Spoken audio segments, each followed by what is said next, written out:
belum bisa simulasi ya, untuk suatu model aliran itu belum bisa masih ya, penelitian penelitian dasar gitu ya. Jadi masih sederhana sekali ya, intinya studi kasus gitu ya.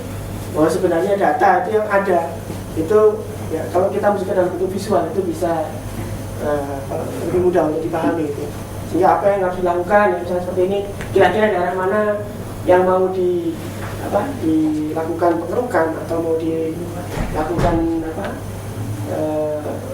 pembersihan dan sebagainya ya, bisa dilihat dari sini. Ini contoh kasus sederhana dari visualisasi. Nah, tapi contoh lain misalkan ini penelitian kesehatan 2000, ini bukan penelitian utama, kalau ini saya penelitian pembantu gitu. Tahun 2009 saya berangkat, ada penelitian hibah kompetisi gitu, tentang prediksi penyebaran demam berdarah di Jawa Timur. Ini kebetulan yang membuat orang statistik, seorang kedokteran, saya hanya membantu memvisualisasikan aja. Jadi bagaimana sebenarnya bisa dilihat gitu ya, perkembangannya secara per bulan gitu ya, perkembangan jentik-jentik gitu ya, jentik-jentik dari nyamuk itu bagaimana penyebarannya. Ini juga belum ada simulasinya, ini hanya gambar-gambar aja gitu, hanya untuk statis gitu ya. Tapi sebenarnya dari sini juga sebenarnya bisa, kalau mau dibuat model simulasinya, model animasinya itu bisa lebih menarik, ya, mudah dipahami gerakannya gimana. Ya. Jadi nyamuk sendiri punya pola gitu, sama dengan burung kan, kalau burung itu musim dingin kemana gitu ya, musim sama. Kita lihat dari pergerakan itu kita bisa tahu, oh ternyata nyamuk itu asalnya dari sini, sumbernya ini. Gitu ya. Nah, itu kita bisa lakukan tindakan pergerakan. Ini contoh kasus saja. Ya. Jadi sebenarnya metodenya sederhana ya, sederhana untuk melakukan semua ini, kemudian diganti. Itu sederhana ya. Jadi visualisasi data itu sebenarnya proses transformasi geometri dan pemetaan warna. Cuma permasalahan di sini adalah yang di atasnya itu harus muter dulu. Ya ini yang jadi masalah adalah di Indonesia itu ini juga belum tentu valid. Gitu. Jadi saya pernah ketika masih kuliah S1 dulu kerja sama dosen itu di dinas pertanian, dinas pengairan sana. Dinas pengairan untuk mendeteksi data-data berapa jumlah sawah yang tiap tahun itu menyusut gitu ya. Jadi negara kita memang kekurangan data areal persawahan selalu menyusut ya. Cuman mungkin kalau di atas itu nggak pernah tahu kalau menyusut. Kenapa? Karena data yang dimasukkan selalu sama tiap tahun. Saya pernah itu cuma tanya teman, Pak, kok nggak survei lapangan? Nggak ada dananya mas. Jadi data tiap tahun itu dimasukkan lagi. Jadi nggak kelihatan menyusutnya gitu. Di lapangan sudah menyusut. Itu contoh kasus masalah data yang di Indonesia itu masih sedikit maju. Atau juga mungkin ya memang salah satu program EKTP saya kira bagus sekali. Paling nggak data Indonesia mulai lebih valid ini. Ini lebih bagus. Ya seperti maksud tadi ini seperti ini tadi. Ya ini saya tanya nih datanya diambil 6 bulan sekali. Ya, 6 bulan sekali. 6 bulan sekali padahal banjir itu nggak bisa datang 6 bulan sekali, gitu. Banjir datangnya mungkin 1 jam sebelumnya atau banjir gitu. Atau mungkin 1 hari sebelumnya banjir gitu. Nah, mungkin 6 bulan dihitung terus 6 bulan kemudian baru banjir gitu. Jadi kurang up to date. Sebenarnya ini ide ya bagi para peneliti-peneliti di bidang elektronik atau sensor gitu ya.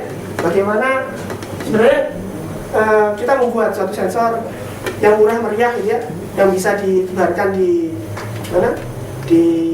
waduk gitu ya, kemudian mengirimkan data secara telemetri sehingga bisa diterima oleh komputer, kemudian visualisasinya secara langsung gitu. Jadi tahu, oh ini saat ini terjadi curah hujan tinggi sehingga ketinggian waduk meningkat. Apa yang harus dilakukan secara otomatis, misalkan bisa menaikkan atau menurunkan penutup dam, misalkan seperti yang dilakukan di Belanda itu kan. Belanda ini damnya itu otomatis ya. Kalau teman saya nggak cerita yang Belanda itu ya sebenarnya untuk menghancurkan Belanda itu gampang gitu. Damnya saya di-hack gitu ya. Karena itu dikontrol jarak jauh ternyata. Damnya dikontrol jarak jauh secara otomatis. Dan katanya sekuritasnya nggak kuat gitu ya. Orang bisa masuk, bisa menurunkan. Kalau kita mau jadi hacker itu Kalau perang sama Belanda ya dibuka aja tuh. Apa namanya? Gimana kecuali SKD kan? Karena SKD terasa dataran tinggi. Dia kita tuh bilang ya, jadi ini yang harus valid. Ini memang di sini kita masih dari kendala. Dan ini memang sebenarnya ide-ide penelitian banyak kita bisa munculkan dari sini. Ya. Baik yang di bidang elektronik atau di bidang teknologi, bagaimana kita bisa merancang suatu proses data akuisisi yang baik gitu ya. Itu sebenarnya suatu ide gitu ya. Kemudian juga yang di bidang pemrosesan data ini bagi orang-orang IT gitu ya, yang memang bekerja di sini, kita bisa memperdalam di sini.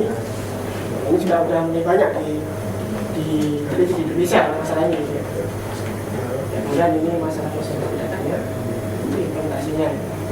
Jadi sebenarnya hanya merupakan pelengkap sebenarnya memang nggak terlalu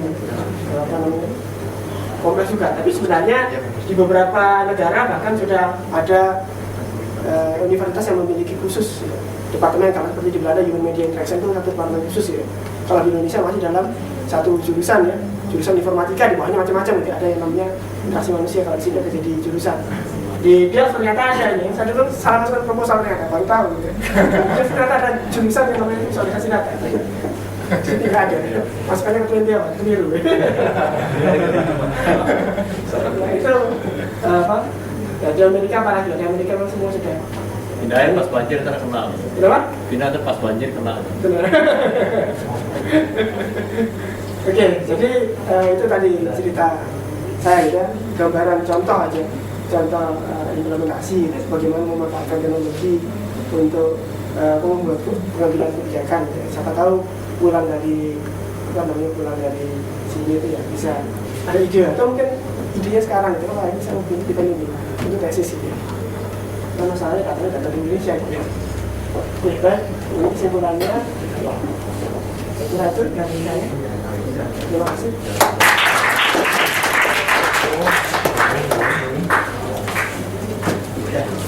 Jadi setidaknya ada 3 poin yang bisa kita simpulkan tadi. Pertama, bahwa teknologi ternyata berkembang. Kalau ada contoh kasus yang perkembangan IT ya, penyimpanan data sama bagaimana teknologi penyimpanan data sama konsolidasi data itu berjalan secara bukan deret linear tapi deret geometri. Yang bukan deret aritmetik jadi deret geometri yang berjalan secara eksponensial. Makin satu teknologi berkembang, teknologi lain pun berkembang juga ya. Jadi faktor pengalinya banyak. Yang kedua, di sana juga ternyata kebijakan tidak hanya kebijakan itu menentukan teknologi, tapi teknologi pun menentukan kualitas pengambilan kebijakan. Di Indonesia kebijakan mungkin selama ini terpuruk karena teknologi tidak digunakan manfaatkan. Sebaliknya, teknologi pun terpuruk karena kebijakannya tidak tepat. Nah, ini yang menarik lagi. Oke, saya tahu teman-teman sudah tidak sabar untuk bertanya, untuk diskusi dan berdebat barangkali. Tapi saya pun tahu teman-teman pun sudah tidak sabar juga untuk makan. Jadi kita pilih solusi dulu, ya, biar nanti diskusinya lebih asik, nyaman. Kita bisa break dulu ya. Sholat dulu yang penting. Khususnya SED jam 2 udah asar itu. Kalau yang safar bisa dijamah mungkin. Makan.